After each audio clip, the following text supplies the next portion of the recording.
One, two, three. This is Dr. Alex Avila with Love University, and we're back. We've been here at the book festival in Los Angeles, USC, all weekend. We're having amazing guests. I'm a psychologist, author, and speaker, and every week we talk about how to love yourself, others, and a higher nature. We've having some amazing guests, and right now we have a gentleman that's very interesting and he's going to give us a lot of good tips. His name is Jess Ponce. He's a certified media coach here in Hollywood. He works with people to show up as the best version of themselves. He has over 20 years in television. He's worked with over 2,500 celebrities, interviewed them, and worked with 1,500 TV hosts, experts, authors, and spokesperson. He does coaching for Disney, Universal, and the Ritz-Carlton. He speaks internationally throughout Asia, and is the author of Everyday Celebrity. Welcome, Jesse, to the show. Hey, thank you very much for having me. It's a pleasure. Actually, I thought you said Jess because your dad is Jesse. Yes, so but you know what? People call me Jesse too. Okay, well, we're going to get you going. So you have some really interesting things here about how to be an everyday celebrity, how to be a celebrity in your own life, to have value and importance. Now, you talk about the inside-out approach to this. What does that mean? So the inside-out approach, essentially that when you look at the world of Hollywood, which is where I began my career, a lot of people just think about the mechanics of the exterior, how you look, how you speak, whether or not you have confidence by posture. And what I've learned is that it's an inside-out job, that internally, what you think and feel about yourself, because the very first conversation all of us have every day is with ourselves. It's that internal dialogue. So what are you saying to yourself? Are you feeling like you need to be something you're not? And so the idea that the inside out is like, you know, to look at that internal dialogue and to get a sense of what am I communicating to myself? How am I shortchanging myself? And the idea of self-promotion doesn't need to be a negative thing, even though we have some very negative concepts about it with people who are modeling stuff. It can be very positive if you look at it from a positive light within. Yes. Now, Jesse, can everyone be a celebrity and be famous, or is that just for the ones that have a calling?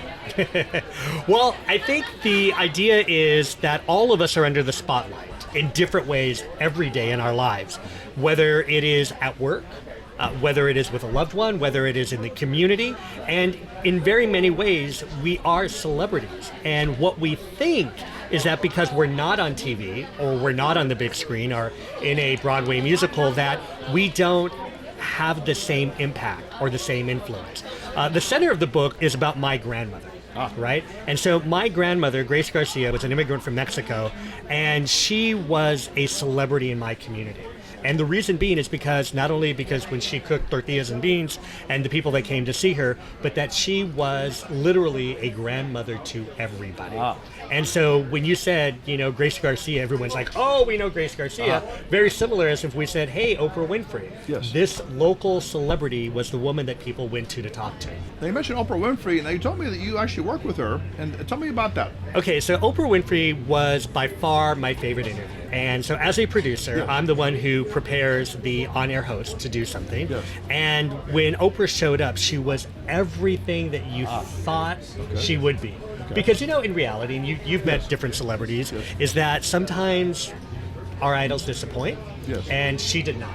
So what was she everything that you thought that she would be? She was kind, considerate, and she was grounded. You know, you're talking about, at the time, one of the most powerful women in the world who was very influential, a media mogul, a very bright, powerful woman. And, you know, sometimes people like that don't make time to make eye contact or to be personable or to be connected. But she literally went up to everyone, addressed them, remembered their name, and said, hey, let's all take a picture. And thank God that she said that, because I don't know if I would have the picture to prove that I was with Oprah. That's amazing.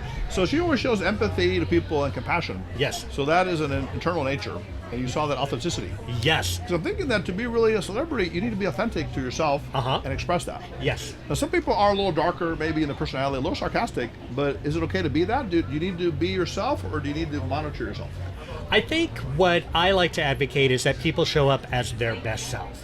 In those moments when you know that you need to create impact, to create influence, or to make an impression. So if you are sarcastic, think about, does that translate well? Is there maybe a story and context that I need to share more? So in that regard, if there's context or sharing, I would say speak more to that.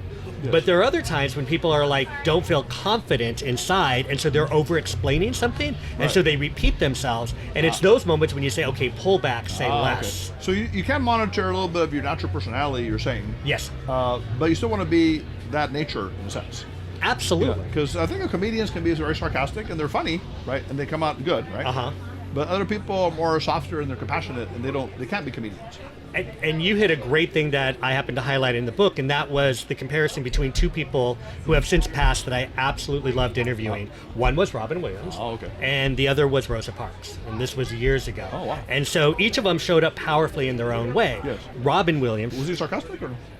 He was amazing. At first, he was very gifted. Yes. So you could see the wheels turning before he even spoke. Right. Then he spoke, and he was ridiculous. Out of his seat, being crazy with how he interacted. Yes. Rosa Parks, on the other hand, looked at you, was very deliberate, very soft-spoken. Spiritual. Yeah, and then just had this presence about her. But when she said things, it landed like a ton of bricks. That's powerful. How about I heard Andy Kaufman was kind of very interesting. Do you remember that guy? Yes, I remember him. He had little characters. But he was really becoming these people. Mm-hmm. Sometimes there's a fine line between mental illness and genius. Have you ever seen that in celebrities? Like, you don't know if they're a little bit mentally ill. Well, I think in hindsight, Robin Williams was unfortunately mentally ill, right? What's that? Robin Williams had manic depression. Yeah, so like when, I look back and look at the exchange that I had with him during that, and this is like an hour, so obviously I didn't get to spend a whole day with him. Right. There were signs there. I think all of us, after a while, if you're in tune with people and you're listening to them, you can get a sense of what's going on. Yeah, something inside. Yeah, something inside. A qualified person like yourself can be able to identify exactly what's going on. But I think for the rest of us, we get a sense. Our gut tells us something. We know, hey, this isn't right. Right. So, Jesse, let's say that we have people listening today, and they want to become a celebrity in their own life, in a positive way, maybe to help people or to be the best. So let's hear about some ideas or maybe tips. I know you probably have a lot of these. You talk about something called the A factor and something called clarity, confidence, and charisma. Yes. Tell us a little bit about each of those. Okay, so let me start with the 3 C's. So clarity, confidence, and charisma. So these 3 C's I discovered in the best celebrity interviews that I had. Yes. In people who really had sort of that connection, something that was authentic, something that they could share. So clarity was the first key because they knew why they were there. They were there to promote a product, but they were also there to share something about themselves. They were self-revealing. So they were deliberate and they were clear. They weren't, in essence, just thrown into a situation where they were unaware of what the ultimate outcome was going to be. Confidence is the second key, and I think confidence has 2 components. A lot of people think that confidence is just about being able to stand firmly with your feet in the ground and be able to articulate something like, Shakespeare. And it's not, you're not acting, right? Yes. Right. But confidence, I believe, is stemmed in 2 things. One is the belief in your subject matter. So you are a subject matter expert. The second is understanding its value to your audience. So when we speak about ourselves, if we have that internal dialogue that says, oh, I don't know if I'm valuable, I don't know if I'm just doing this job, I don't know if people are relating to me as me, you have to be certain about that because until you're certain about that, you don't know if that's valuable to somebody else. It's important because you talk about the essence of the celebrity, the inner belief in yourself, the value. Let's say you don't have that. I mean, I work a lot with shy and introvert people. I'm kind of shy myself in some ways. So how do you teach people to have the inner value of what they have to offer? Well, and that leads us to the 3rd C, which is a great timing for the question, because charisma is exactly that shining unique you that comes from within. And shining unique you is actually the title of the book in Mandarin. Oh, wait a minute. You have the Chinese version. Yeah, right here. Isn't that very cool? That is crazy. Yeah, so how did this, you said you worked with Jeremy Lin or something like that? Or? Jeremy Lin. No, I actually didn't work with Jeremy Lin, but he was one of the examples that the Chinese audience was able to relate to. And in doing the work in China, I was given an opportunity to write the book, which I did in English, and then it was published in Mandarin first. Okay. And one of the things about charisma is that there is that shining unique you that you can harness. And in those moments when you want to be deliberate, you can let that come forward. So not everybody needs to be big and bold and powerful. Some people can be sincere, kind, and thoughtful. Sincere, kind, and thoughtful, those 3 qualities make up what I call a CQ, your celebrity quotient. And all of us have a different CQ.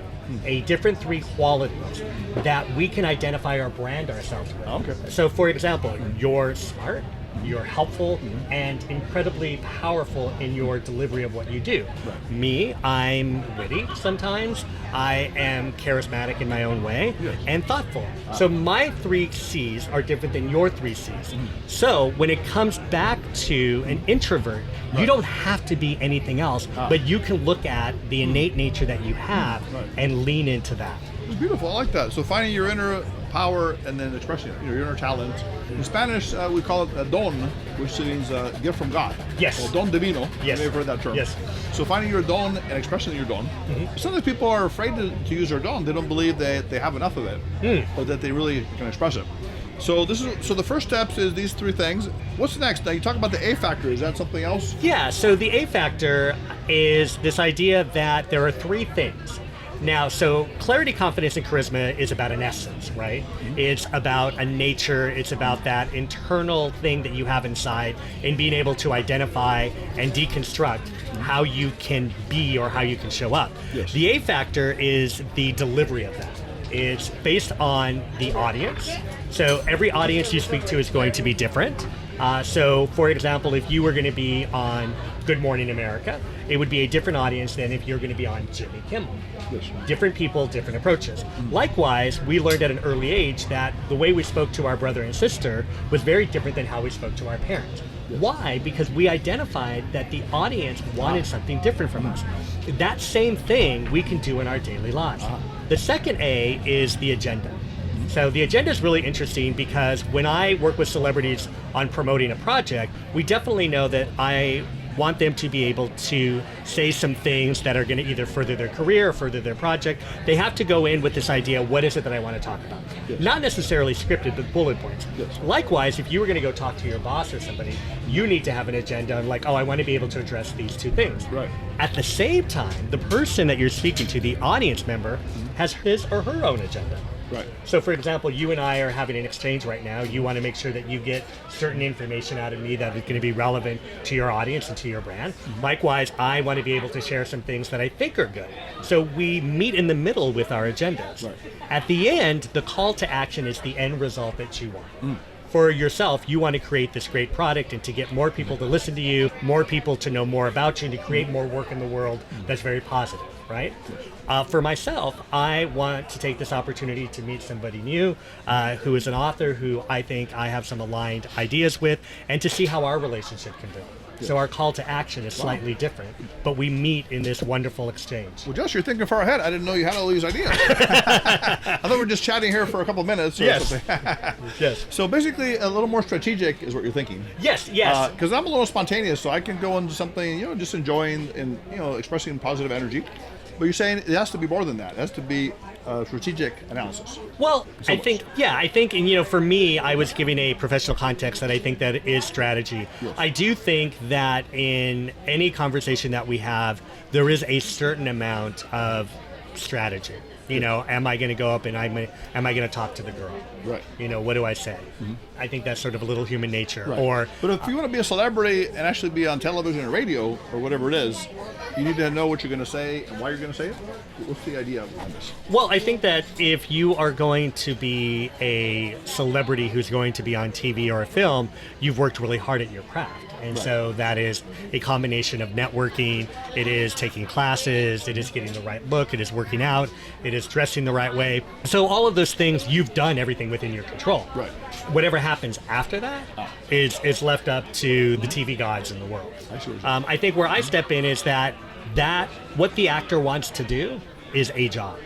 Any one of us wants to do a job. Yes. So the same things and same attention that actors play to their own brand, to their own mission and purpose, are the same things that any of us can do. So the celebrity angle is true and it's fascinating, but the point is that there are inherent skills that all of us can utilize and practice to make our world Yeah, because better. the whole idea of being an everyday celebrity, that's kind of bringing it to a very personal level, right? Yes. It could be in relationships, dating, work situations, family situations. You're Yes. saying that, and you talk about the this quotient, the CQ, which is celebrity essence. Now, it is possible to raise your celebrity essence. Yes. Is there any measure, like, can you say you have 50% celebrity essence? Is there any kind of measurement score?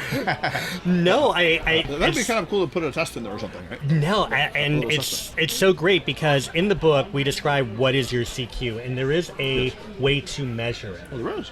But it's not necessarily scientific like Right. ENTP. Subjective or something. Yeah, it really is. I'm going to test this out. Ah, okay. And so in our workshops, we have a way to be able to test that out where you want to get a 12 or higher. Okay. And that's a 12 out of 15. What are some of the questions, by the way? Well, some of the things are, what we do is we have you identify those 3 qualities that you think are part of your CQ. Yes.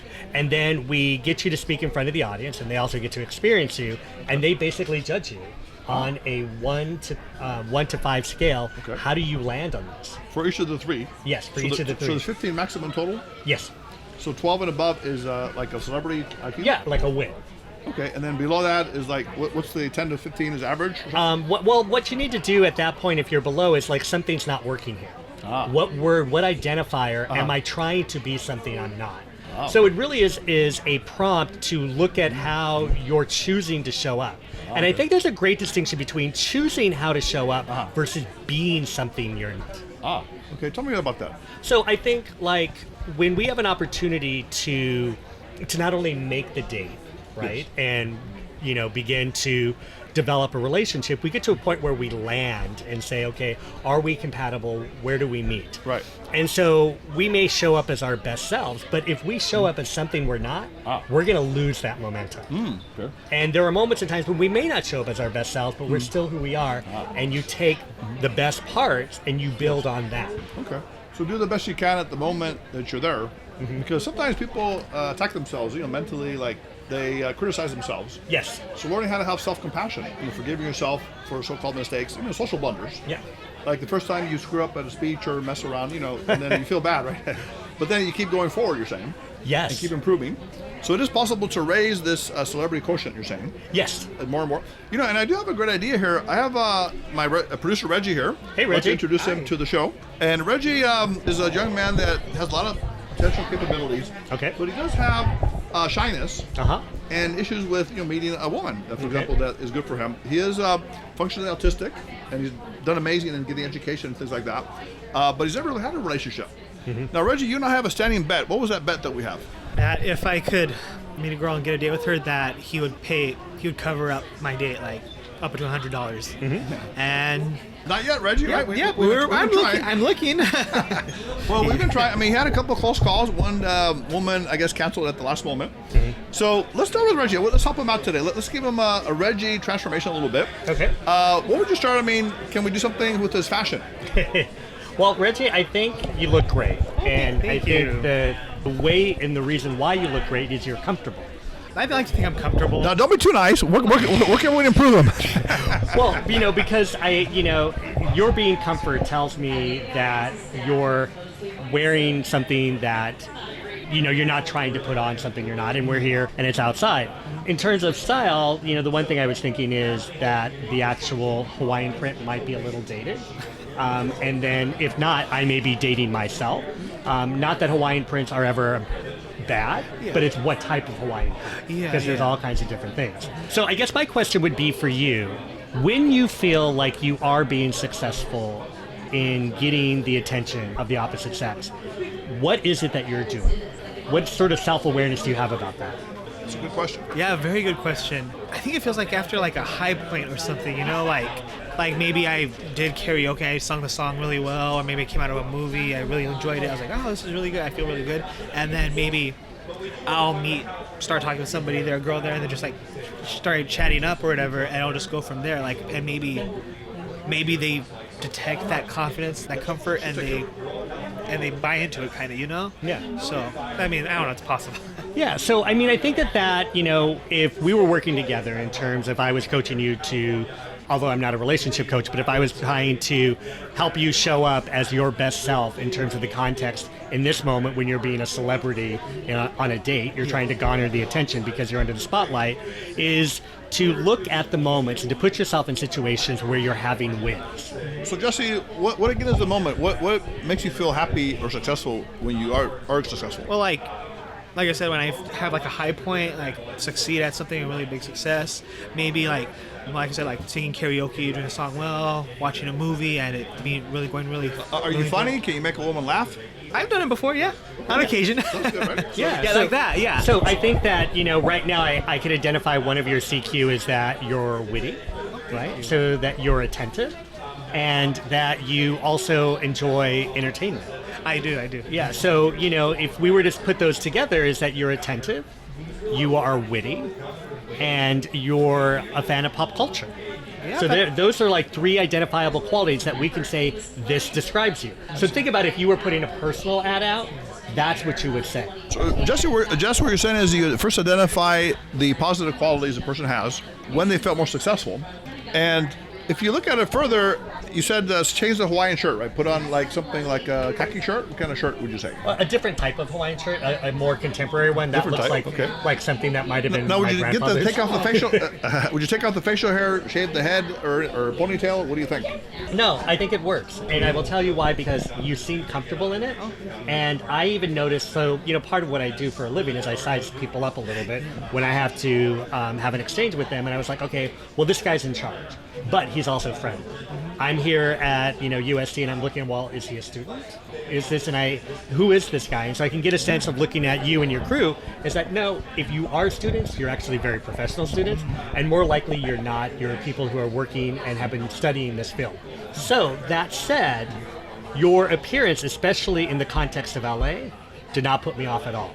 Made me feel very comfortable. Wow, that's pretty cool. You're a man of mystery, Reggie, you're saying, right? He didn't know if you were a student or a professor when he walked in. Now, how would you put him on the score of the Q, you're saying? Would it be a 5, a 10, a 3? Well, I think it depends, right? So if we were to go back to and say that he is witty, he is attentive, and he is a pop culture fan, and I can find a better word for that, he's contemporary, right? Those, I think you would score at least a 3.5, right? Because it's just sizing you up, I'm identifying those things for each one of those. Now, if you were to sit there and say that I want to be somebody who is funny, I want to be somebody who is powerful, and I want to be somebody who is sexy, right? Those three qualities do not describe you.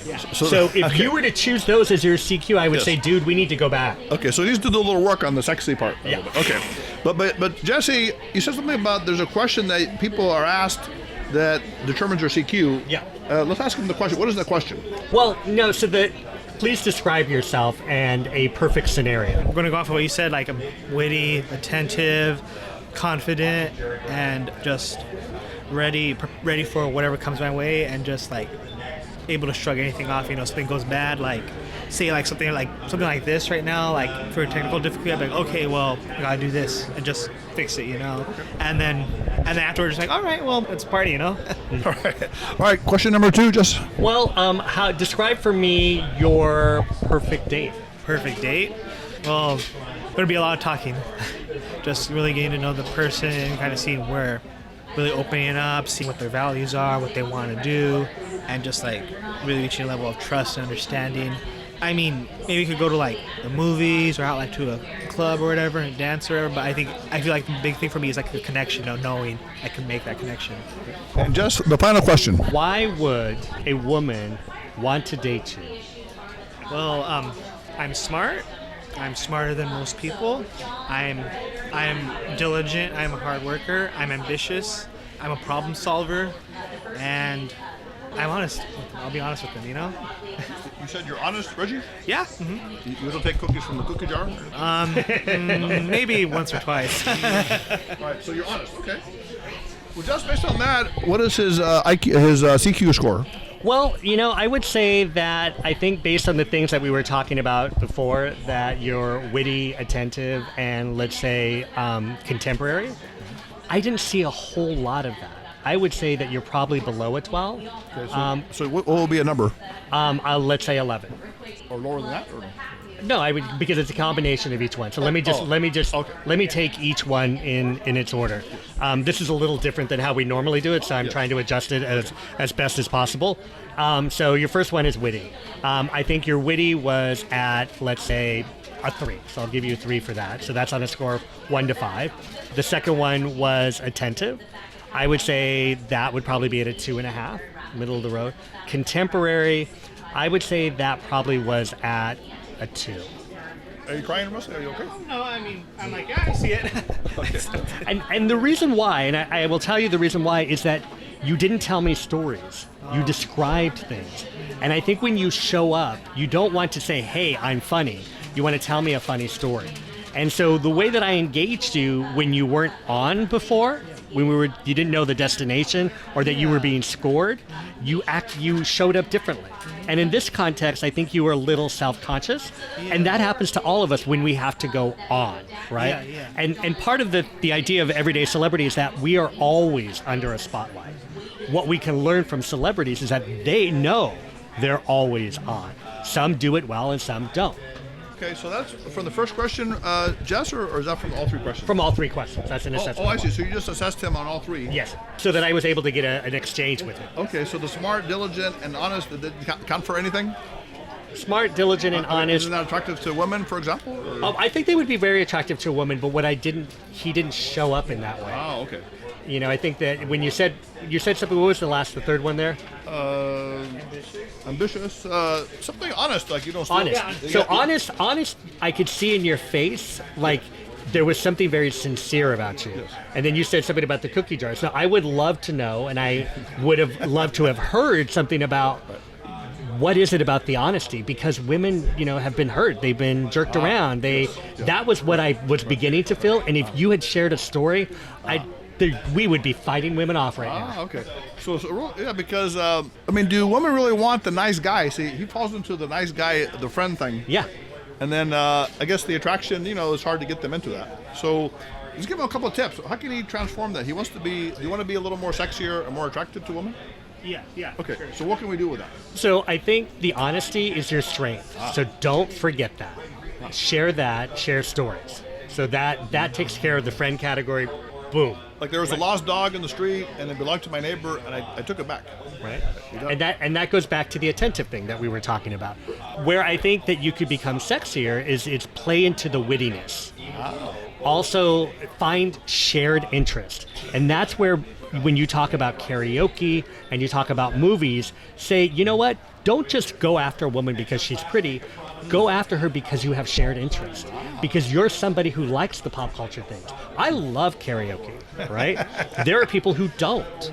And so you want somebody who, and it may not be exactly karaoke, but it may be something that either she's open to karaoke, or that she likes karaoke, or that she's not scared of doing something uncomfortable, because that's what karaoke is all about.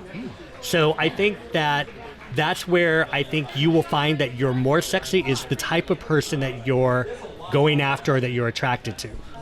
That's wonderful advice. You got to buy the new Hawaiian shirt, find the girl's dog, and then sing with her tonight. Okay? That's a win. How do you feel about that? That sounds pretty good to me. Well, Jess, this has been amazing, that you've been able to take this young man into a new dimension just by a little bit of conversation. Yeah. And you can do this to a lot of people. Yes. You're a coach as well. Yes. So I'd love to have you on again on the show. This is really good. I would love I can to. see we can help shy people, introvert people really transform. Yeah. And this is amazing for business and for love. Yes, absolutely. Now, where can we hear more about you and maybe your products and things? Yes. Oh, well, thank you very much. So there are 2 websites that you can go to. First one is jessponce.com. It has a little bit about what I do in terms of coaching. And then the branding work that I do, which is more in the professional realm, is Media 2x3, and that is media2x3.com. And that's has a lot more to do with the branding and professional work that I do. That. Also like that you're very positive with Reggie. You focus on his positive qualities. Yes. To enhance his nature. And that's the key, right? To find that positivity first. Well, yes, to play into strengths, because I believe that if we can turn that internal dialogue that we started about in the first part of this interview, yes, and tell ourselves things that we can work with, it's better to live in the yes than the no. I love it. So, Reg, it's been wonderful to have you on the show, Jess. Definitely want to have you back, and we want to collaborate with you. This is Dr. Alex Avila. If you have any questions about today's show, please write to us at lovetypeforyou@aol.com. That's LOVETYPE, the number 4 letter U at AOL. Visit us at loveuniversity.love. And again, go to see Jess, right? If you want to transform yourself, your image, your makeover. I think being a celebrity, it's really about finding the importance in yourself, right? Having value, having love for yourself, because we talk about loving ourselves, others, and a higher nature. So the love for yourself is very important. Yes. Thank you, Jess, for being on the show. Everyone, Love University. Thank you very much. Please put away your books, notepads, pens. And I think they're waving at us right now, so they want us to get on. But we're always going to be back. Dr. Avila.